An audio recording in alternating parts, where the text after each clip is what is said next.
Assalamualaikum warahmatullahi wabarakatuh. Perkenalkan, nama saya Lilin Suryani Tias dari kelas 10 Tekvar 1, nomor absen 20. Puji syukur senantiasa selalu kita panjatkan kepada Allah SWT yang telah memberikan limpahan rahmat, taufik dan hidayahnya, sehingga saya dapat menyelesaikan penyusunan makalah ini. Sholawat serta salam tak lupa kita curahkan kepada Nabi Muhammad SAW yang telah menunjukkan jalan kebaikan dan kebenaran di dunia dan akhirat kepada umat manusia. Makalah ini saya susun dengan segala kemampuan saya dan semaksimal mungkin. Namun saya menyadari bahwa dalam penyusunan makalah ini tentu tidaklah sempurna dan masih banyak kekurangan dan kesalahan. Saya akan mempresentasikan makalah yang berjudul Madu Hutan. Madu merupakan produk alami yang dihasilkan dari lebah madu. Madu tak hanya memiliki rasa manis yang khas, melainkan juga kandungan nutrisi yang baik untuk kesehatan tubuh. Madu menawarkan beragam manfaat untuk kesehatan yang sudah teruji secara klinis. Penelitian ilmiah menyebutkan bahwa madu lebah berperan penting dalam menghentikan pertumbuhan mikroba. Enzim di dalamnya dapat merangsang kesehatan tubuh manusia dan berfungsi meningkatkan zat antibodi untuk melawan penyakit yang menyerang. Hal tersebut disampaikan oleh Muktamar kedua bagi kedokteran Islam yang dilaksanakan di Kuwait pada tahun 1982 dan dihadiri oleh 24 negara baik dari Arab, negara Islam maupun Eropa. Penelitian tersebut juga sekaligus membenarkan mukjizat ayat Al-Quran yang telah memberitahu kepada manusia semenjak lebih dari 14 abad yang lalu mengenai manfaat madu dan khasiatnya bagi penyembuhan penyakit. Madu adalah penyembuh bagi segala penyakit dan Al-Quran adalah penyembuh terhadap apa yang ada di dalam dada. Maka bagi kalian terdapat dua penyembuhan, Al-Quran dan madu. Hadis Ibnu Majah 3452 dari hadis Ibnu Mas'ud. Selain itu, Al-Quran berperan penting sebagai obat penawar hati seperti kegelisahan hati dari berbagai subjek, kejahilan sebagai pemikiran yang merusak, penyimpangan yang jahat, dan berbagai kondisi yang batil. Selain terbukti secara ilmiah, mengonsumsi madu juga dianggap baik karena sejalan dengan ajaran dalam Islam. Ajaran untuk konsumsi madu juga terdapat di dalam Al-Quran dan sesuai dengan sunnah Nabi Muhammad SAW. Ustadz Febri Sugionto menjelaskan khasiat madu terdapat dalam Al-Quran surat An-Nahl ayat 68-69.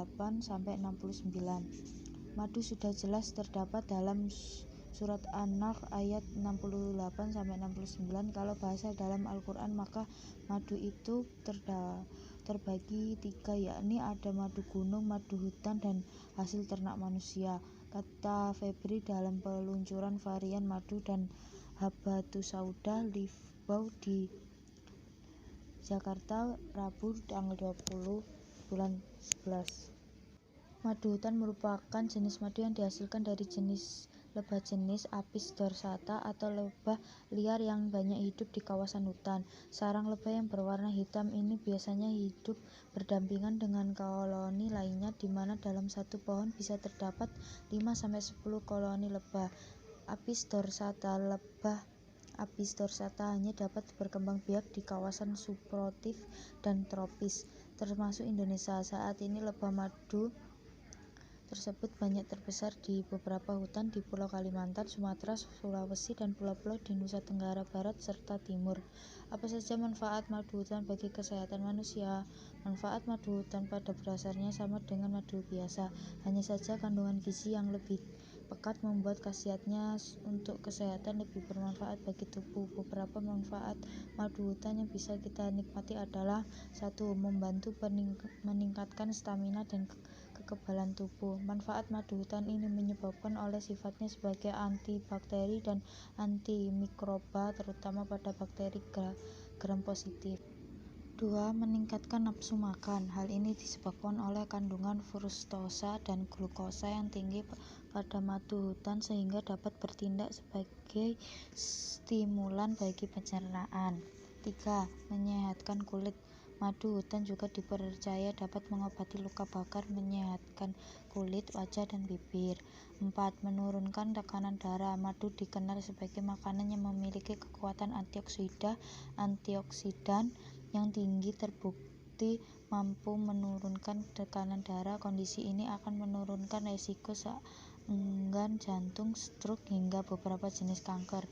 5. Memperbaiki kolesterol. Madu dikenal dapat memperbaiki kualitas kolesterol dalam tubuh. Diketahui mampu mengurangi total kadar kolesterol jahat (LDL) sekaligus meningkatkan kolesterol baik (HDL) dalam tubuh. Penelitian yang ada juga menunjukkan bahwa konsumsi madu dapat menyebabkan penurunan berat badan sederhana.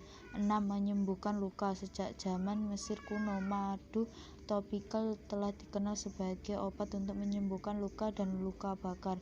Juga menjadi obat paling efektif untuk menyembuhkan luka bakar parsial dan luka pasca operasi. Kekuatan penyembuhan madu berasal dari efek antibakteri dan antiinflamasi yang terkandung di dalamnya. 7. Bantu meredakan batuk pilek. Madu dapat menenangkan selaput yang meradang dan meredakan batuk. Madu, khususnya batu soba, diketahui mengalahkan dextromethorphan, penekan batuk dan meredakan batuk dalam hari pada anak-anak serta meningkatkan kualitas tidur mereka. Secara klinis, Febri menjelaskan madu dapat berfungsi sebagai prebiotik yang baik untuk pencernaan dan pengganti enzim saat sedang tidur. Madu juga dapat mengubah karakter air menjadi alkali yang baik untuk pencernaan. Itu rahasia Nabi tidak pernah sakit dari dalam, tapi dari luar, ujar Febri. Semasa hidup Nabi Muhammad hanya pernah 2 kali merasa sakit. Sakit tersebut tidak dapat dan dalam tubuhnya, melainkan karena sihir dan racun. Madu juga memiliki sifat antibakteri sehingga dapat membuat tubuh terhindar dari kuman penyakit. Madu juga terbukti dapat menghilangkan rasa nyeri 10 kali lipat lebih baik daripada morfin. Menurut Febri, manfaat madu berasal dari lebah dan diciptakan oleh Allah untuk mencari bahan-bahan yang baik. Sekian dari saya. Wassalamualaikum warahmatullahi wabarakatuh.